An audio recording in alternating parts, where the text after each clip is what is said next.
60 is not just a number. It's a turning point where everything you thought defined you begins to change, and you're invited to discover who you really are beneath it all. It's a profound milestone that shakes the foundation of everything you once took for granted. It's the moment when family dynamics shift in ways you never anticipated.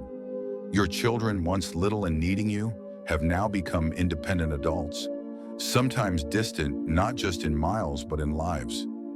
You may find yourself asking, am I still needed? Am I still seen? And the house feels quieter, the gatherings smaller, the traditions feel fragile, like they could slip away. Friendships too become a delicate dance. Some old friends are gone, lost to time or circumstance. Others have changed, or maybe you've changed, and the easy connection you once had feels like it needs to be rebuilt or grieved. And new friendships? They don't come as easily as they did when you were younger. Loneliness can sneak in, even when you're surrounded by people. Then there's work. For some, 60 means retirement, a long-awaited freedom, but freedom can come with its own questions. Who am I without my job? Without the purpose and routine it gave me? For others, work continues, but the energy isn't the same, and sometimes the recognition fades. The fast pace you once thrived in now feels overwhelming or pointless. It's easy to feel invisible, even irrelevant, in a culture obsessed with youth, productivity, and newness. But this age, this beautiful, complicated decade, is actually a gateway to something deeper and more meaningful.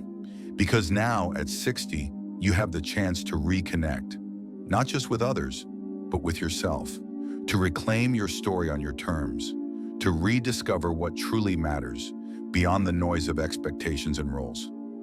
This isn't a story about loss.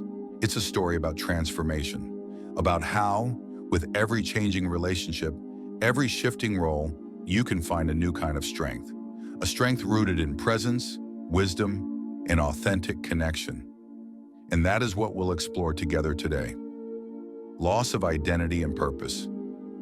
One of the most common and painful experiences in your 60s is the feeling of losing who you are, or at least who you thought you were. For decades, many of us have defined ourselves by the roles we play: the parent, the spouse, the professional, the caregiver. These roles gave life structure and purpose, but now those roles often shift or even disappear. Kids are grown, jobs end or slow down, and the daily routines that once grounded us change dramatically. This can leave you staring into a kind of emptiness that feels unfamiliar and frightening. You might catch yourself wondering, who am I without the job that gave me identity? Without the daily responsibilities that kept me busy? Or what's my purpose now? It's a real and valid grief. Psychologist Erik Erikson described this stage as a crisis of integrity versus despair, where people wrestle with their life's meaning and the legacy they leave behind. It's normal to feel lost or uncertain because your identity is being reshaped. But here's the hopeful truth: this loss is also an opportunity. When the old definitions fade, space opens for a new, richer sense of self to emerge.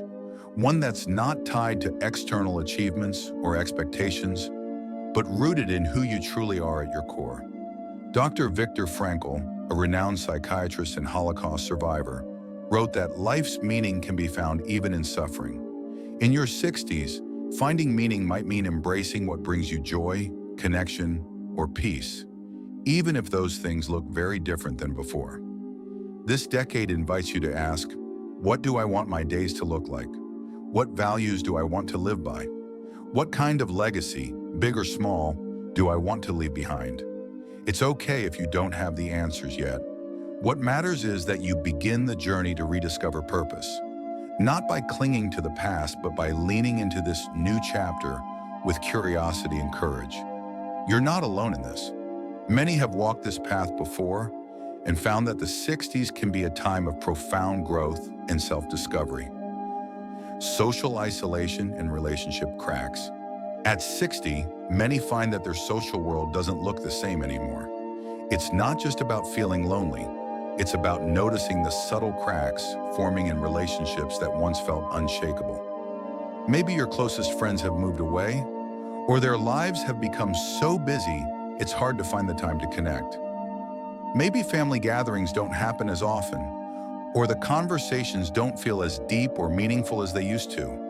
And sometimes, even when people are physically present, you might feel emotionally distant, like you're living parallel lives rather than truly sharing moments. This kind of isolation isn't just about being alone. It's about feeling disconnected from the people who used to be your lifeline. That can hit harder than most expect. It's a quiet ache, like a favorite thread slowly unraveling from a blanket that once kept you warm. Studies show that social isolation can increase the risk of depression and even affect physical health. The truth is, relationships take effort, and as we age, that effort can feel exhausting or complicated, especially when you're dealing with your own changes. What makes this even harder is that many don't talk about it. There's a stigma, a fear of burdening others, or just not wanting to admit that you're struggling. But isolating yourself only deepens the loneliness. Healing this starts with small, brave steps. It might mean reaching out first, even if it feels awkward, or it could mean redefining what connection looks like. Maybe it's a phone call instead of a visit, or a quiet walk with a neighbor instead of a big party. The psychologist Carl Jung once said, "Loneliness does not come from having no people around you, but from being unable to communicate the things that seem important to you." So the real challenge and opportunity in your 60s is learning new ways to stay connected, to be seen and heard, even when everything around you is changing. You don't have to wait for others to make the first move. Your voice, your presence still matter deeply. Marital strain or separation. One of the quieter struggles many face in their 60s is the shifting nature of marriage. When the kids leave home, many couples find themselves staring at what's called the empty nest phase, and sometimes that nest feels emptier than expected. For years, marriage may have revolved around raising children, managing busy schedules, and shared goals. But once those tasks fade away, couples often realize they don't know each other as well as they thought. The daily distractions are gone, and what's left can feel uncertain or even distant. This stage can reveal cracks that were always there, but hidden beneath the busyness. Sometimes the emotional distance grows quietly, leading to feelings of loneliness right inside the marriage itself. And for some, that strain becomes too much to bear. The phenomenon called gray divorce has been rising steadily in the US, with the divorce rate for people over 50 doubling since 1990. This isn't about failure, it's about change. People in their 60s are often choosing to leave marriages that no longer fulfill their emotional needs or where differences have become too big to bridge. It's important to acknowledge the grief that comes with separation at this age. It's not just the end of a marriage, it can feel like the end of a shared lifetime, of familiar routines, and sometimes of financial or social security. But separation can also be a beginning. It's a chance to redefine what happiness looks like on your own terms, to rediscover yourself beyond the roles you played as a partner. Dr. John Gottman, a leading marriage researcher, emphasizes that successful long-term relationships require not just love, but emotional connection and communication. When those break down, it's natural to question if staying together is the healthiest choice. If you're navigating this, know that your feelings, whether sadness, relief, confusion, or hope, are valid, and that seeking support, whether through counseling or trusted friends, can help you move through this transition with strength and grace. Remember, this chapter doesn't define your whole story. What matters most is how you choose to write what comes next. Career transition and financial anxiety. For many, turning 60 brings more than just a birthday. It brings a tidal wave of questions about work and money that can feel overwhelming. You might have spent decades building a career, earning respect, and providing for your family. But now suddenly, you could find yourself pushed aside, retired earlier than planned, passed over for promotions, or facing ageism that makes you feel invisible and obsolete. It's a harsh reality, especially for women who often face compounded challenges in the workplace. The feeling of being too old in a culture that prizes youth and innovation is crushing. It chips away at your confidence and makes you wonder if your skills and experience still matter. Then there's the financial side. Anxiety about retirement savings, the rising cost of healthcare, and the added pressure of still supporting adult children who may be struggling. The statistics are sobering. Nearly 25% of Americans over 60 are still financially supporting their grown kids, adding stress to an already complicated stage of life. This combination of career uncertainty and financial worry can feel like a heavy weight on your shoulders, making it hard to see a clear path forward. But here's something powerful to remember. Your worth is not tied solely to your job title or bank account. Your experience, your wisdom, and your resilience are invaluable assets that no one can take away. Financial stress is real, and it's okay to seek guidance from financial planners, counselors, or trusted advisors. Planning doesn't have to be perfect, it just has to start. In this decade, many find new ways to redefine their careers, whether that's part-time work, consulting, volunteering, or even exploring passions that were once on hold. As psychologist Susan Krauss-Whitborn reminds us, aging is not lost youth, but a new stage of opportunity and strength. Yes, it's challenging, but it's also a chance to reclaim control, to create a life that feels meaningful and secure on your own terms. Regret, guilt, and mental clutter. As you reach your 60s, it's common to find your mind crowded with what ifs and if onlys. Regret can settle in like an unwelcome guest, whispering about decisions not made, dreams left behind, and chances you feel you've missed. Maybe you think about the career you never pursued, the places you never traveled, or the words you never said. Maybe guilt lingers over relationships strained or moments you wish you could redo. These feelings can trap you between the life you lived and the life you imagine, creating a heavy mental clutter that clouds your present. Psychologist Carl Rogers once said, "The curious paradox is that when I accept myself just as I am, then I can change." Accepting that past choices were made with the best knowledge and heart you had at the time is a crucial step. This stage isn't about beating yourself up, but learning to forgive, to recognize that you are not defined by your regrets. That stuck feeling, that tug between what was and what could have been, is also a powerful invitation. It's an opportunity to reframe your story, to see the past not as a prison, but as a foundation for growth. At 60, there's still time to pursue new dreams, however small or big they may be. It's never too late to start painting that canvas, writing that book, or simply saying the things you've held back. Mental clutter can be exhausting, but clearing it begins with compassion toward yourself. Mindfulness, journaling, or even therapy can help untangle those thoughts and create space for peace. Remember, your past is part of your journey, not the whole destination. You're still writing your story, and it's filled with possibility. Physical health, mortality, and body image.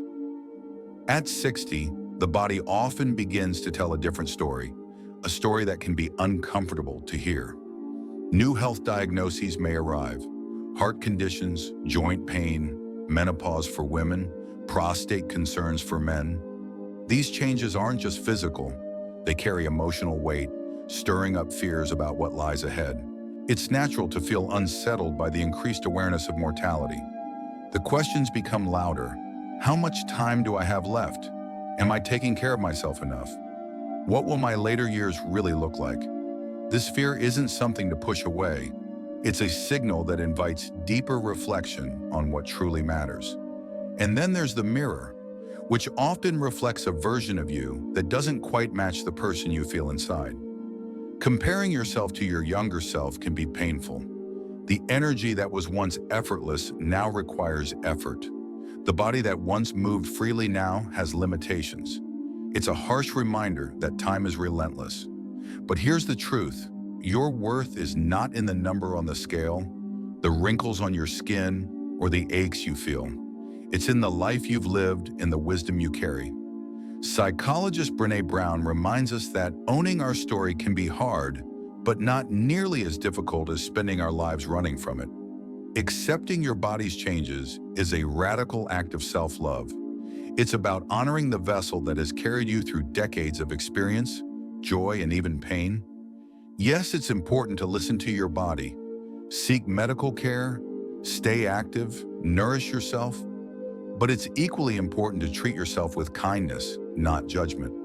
This stage offers a chance to redefine beauty and strength on your own terms, to find peace in the skin you're in today, not just the skin you once wore. Remember, the body is a home for your spirit. Caring for it with compassion creates a foundation for all the meaningful moments still to come. Mental health challenges. Here's something most people don't talk about openly, but feel deeply in their 60s. The quiet battles happening inside. Depression, anxiety, emotional numbness. The days when you smile for others, but feel hollow when you're alone. The mask of being okay becomes so practiced, even you start believing it until you're alone with your thoughts. You might be grieving what's changed in your life, your role in the family, your identity after retirement, relationships that have shifted, health that isn't what it used to be. Or maybe you can't quite name what's wrong, but you feel stuck, disconnected, or just tired. This is not weakness. This is not you failing at aging. This is mental health, and it's real. In fact, according to the CDC, nearly 1 in 4 adults over 65 experiences symptoms of anxiety or depression, but the vast majority don't seek help. Why? Because there's still this quiet belief that you're supposed to have it all figured out by now. That needing help means something's wrong with you. But the truth is, needing help means you're human. Period. Mental health struggles at this age often go unnoticed because they don't always look dramatic. Sometimes it's just the loss of interest in things you once enjoyed, the flatness in your mood, the urge to isolate yourself, or that heavy feeling in your chest that doesn't seem to go away. And here's what matters most. You're allowed to talk about it. You're allowed to feel it. You're allowed to ask for support, whether that's a therapist, a close friend, or even a support group of others walking through the same chapter. The psychologist Viktor Frankl, a Holocaust survivor, once wrote, "When we are no longer able to change a situation, we are challenged to change ourselves." That change doesn't mean pretending to be happy. It means giving yourself permission to be real, to heal, and to rediscover your own inner ground. You don't need to carry this alone anymore. Your mental health matters just as much as your physical health, and you are worth the care. What actually matters now?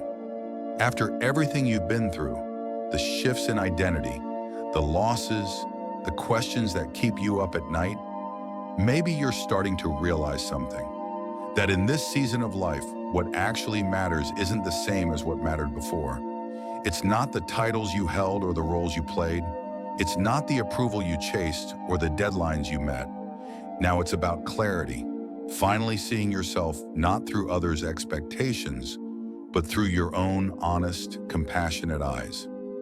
What matters now is freedom, the freedom to say no without guilt, the freedom to choose peace over pressure, the freedom to spend your time with people who nourish your soul, not drain it. It's about deeper love, not flashy, performative love, but real connection, the kind where silence is comfortable and presence is everything, the kind where you value a shared laugh with a grandchild or a quiet dinner with someone who truly knows you. It's about living authentically, wearing your wrinkles and your wisdom like a badge of honor, saying what you mean, standing in your truth, and no longer shrinking yourself to keep the peace. This stage of life is not an ending. It's a realignment, a psychological and emotional shift where you stop asking, "What does the world want from me?" and start asking, "What do I truly want from the rest of my life?" Dr. Carl Jung said it beautifully. We cannot live the afternoon of life according to the program of life's morning. The pressure to keep up, to perform, to fix everything, that belongs to the earlier chapters. Now you get to live in the wisdom that comes only from time, from heartbreak, from survival. This is your time for grace, for softness, for courage, for choosing meaning over momentum. And maybe for the first time, it's not about striving, but simply being. Being whole, being kind to yourself, and being deeply alive in your truth. Before we continue, can I ask you something? What part of your 50s, or even now in your 60s, has felt the heaviest? Maybe it was the shift in your role at work, or the silence after the kids moved out. Maybe it was watching your parents grow frail, or the feeling of invisibility that slowly crept in.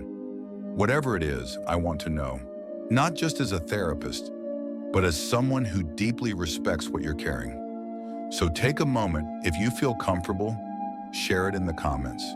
Your story might be the very thing someone else needed to hear today to feel less alone. And while you're there, tell me this too. What's one topic you'd love us to talk about more deeply in the next video? Whether it's dealing with aging parents, rebuilding intimacy and long-term relationships, managing fear of illness, or something else entirely, this space is for you, because you deserve to be heard. You deserve to be understood. All right, let's keep going. If you've made it this far with me, I want you to pause, just for a moment. Take a breath. You've carried so much, quietly, strongly, and sometimes too silently. But let me say something that perhaps no one has told you lately. You are allowed to change, even now. You are allowed to heal old wounds, to let go of the stories that no longer serve you, to grow in ways you never thought possible. There's no expiration date on emotional growth, no cutoff age for peace, for love, for beginning again. This decade, it doesn't have to be about decline. It can be about depth. It can be about deciding who you really are. Without the noise, without the roles, without the masks. You've earned your truth. You've earned your softness. You've earned your next chapter. And yes, there will still be hard days, but you're not weak for having them. You're real. And being real is what connects us, what keeps us human, and what brings us home to ourselves. As American psychologist Dr. Dan Siegel reminds us, the mind is not fixed. You can always rewire it toward resilience, toward joy, toward healing. So give yourself that permission, not because life is perfect, but because it's yours, and it's still unfolding. You are not alone. You are not too late, and you are not done. I'm deeply honored to have spent this time with you. If something touched you, stay close. Share your story. Because healing isn't a solo act, it's a shared space. Until next time, be gentle with yourself. You deserve that.